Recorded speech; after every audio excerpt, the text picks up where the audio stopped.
జై శ్రీరామ్. దత్తాత్రేయ స్వామి గురించి దత్త జయంతి కదా.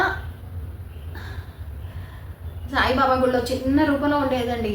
అసలు ఈయన ఎవరో బ్రహ్మదేవుడా అని అనుకుంటే ఈయన అంశ ఆయనని ఆయనేమో పెద్దగా పెట్టి ఆయన పూజలు చేసి ఆయన దత్తాత్రేయ స్వామి వారు ఎప్పుడు అజ్ఞాతంలోనే ఉండేవారు. ఆయన పుట్టిన దగ్గర నుంచి ఆయన స్నేహితులందరూ ఆయన్ని కలవాలని ఆయనతో ఉండాలని ప్రయత్నించిన ఆయన మద్యం కుండలు సాక్షాత్తు లక్ష్మీదేవి అనగాదేవిని ఒక కాంతలాగా తను ఆమెతో ఉన్నట్టు వీరందరికీ దూరంగా దత్తాత్రేయ స్వామివారు ఎప్పుడు ఇప్పటికి కూడా అసలే సిద్ధులు ఆయన అంశాలుగా వేరెవరైనా ఆ స్వరూపాలుగా ఉన్నా కానీ అసలైన గురువులు సిద్ధులు బయటికి కనిపించడం కానీ బాహ్య ప్రపంచంలో మనుషులతో మెలగడం కానీ అంతగా ఇష్టపడరు. ఆది శంకరాచార్యుల వారు స్థాపించిన పీఠాధిపతులు కానీ వారందరూ శంకర స్వరూపాలే కదా. అలా దత్తాత్రేయ స్వామి గురించి ఎస్విబిసి మొదలైనప్పుడు ఒక మాట బాగా వచ్చేది, ఏకం సత్ విప్ర బహుదా వదంతి అని. భగవంతుడు ఒకడే, ఆయన అన్ని రూపాలుగా వస్తాడు. ఎందుకు వస్తాడు అన్ని రూపాలుగా ఎందుకు వస్తాడంటే కేవలం అనుగ్రహంతో. ఆయన్ని ఉపాసన చేసి బిడ్డగా రావాలని కోరుకున్న అత్రి మహర్షి అనసూయ దంపతులకి బిడ్డగా వచ్చాయి. లేకపోతే ఆయన్ని ద్వేషించి ఆయన చేతిలో చనిపోవాలి. ఎంత అంటే భగవంతుడి అనుగ్రహం. తపస్సు చేసేసి వీళ్ళు అనుకుంటారు నువ్వు ఇలా రావద్దు ఇలా రావద్దు ఇలా రావద్దు అంటూ, ఇది కాకుండా ఇంకొక స్థితిలో నువ్వు నన్ను వచ్చి సంహరించు అని రాక్షసులే స్వామివారికి ఒక రూపం ఇస్తారనేది నేను అనుకుంటున్న విషయం. ఎందుకంటే ఇంట్లో కాదు బయట కాదు, అంటే గడప మీద సంహరించు నన్ను, మనిషిగా కాదు జంతువుగా కాదు, అంటే నరసింహుడిగా నన్ను సంహరించు. అలా అంటే మినహాయింపు మినహాయింపు మినహాయింపు, ఎన్ని మినహాయింపులు, ఏది వదిలిపెట్టి ఎన్ని మినహాయింపులన్నీ చెప్తారో ఆ వదిలిపెట్టిన దాన్ని స్వామివారు స్వీకరించి అవతారంగా వస్తారు. అది ఒకటి అలానూ తీసుకోవచ్చు. మనం కూడా మనందరం అంటాం కదా దైవత్వాన్ని ఎక్కువగా స్వీకరించాలని. మన చుట్టూ ఉన్న పరిస్థితుల్లో మన చుట్టూ ఉన్న సిచ్యుయేషన్లు బట్టి మనం కూడా అలానే తయారవుతాం.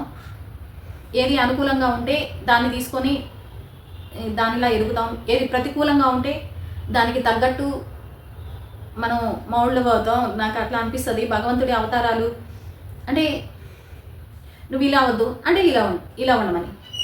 ఏది ప్రతికూలం అవుతుందో ఆ ప్రతికూలతని మళ్ళీ అనుకూలంగా, ఆ ప్రతికూలతకి ఆపోజిట్ ఉన్నదాన్ని మళ్ళీ అనుకూలంగా భగవంతుడు తీసుకోవడం. మనం కూడా అలానే ప్రతి సిచ్యువేషన్లోనూ ఏదైతే ప్రతి ఒక్కరూ అలానే అవతారంగా ఉంటామేమో. ఎందుకంటే వారి చుట్టూ ఉన్న వాతావరణంలోని అనుకూలతలను బట్టి ఒక రూపం, ప్రతికూలతలను బట్టి ఇంకొక రూపం సంతరించుకుంటాం కదా. అలా భగవద్ రూపాలుగా నేను అనుకుంటున్న విషయం, మనకు వచ్చిన ఈ రాక్షసులు ఇన్ని సంవత్సరాలు తపస్సు చేసి ఇది కాదు అంటూ తీసుకొచ్చిన రూపాలే భగవద్ అవతార రూపాలు. ఎందుకు ఇన్ని రూపాలుగా ఉన్నాయి అని మనం అడిగినప్పుడు, ఈ ధర్మం కాని వ్యక్తి ఈ ధర్మం గురించి చెప్పింది ఏంటంటే, వేరే దేశంలో తన ధర్మాన్ని పాటిస్తూ తన ధర్మాన్ని వేల మందికి బోధిస్తూ ఈ ధర్మం గురించి తెలుసుకుని ఇక్కడికి వచ్చేసి ఈ ధర్మాన్ని ఆచరిస్తున్న వ్యక్తి చెప్పిన విషయం నేను ఒక మహానుభావుడు చెప్తే విన్నది.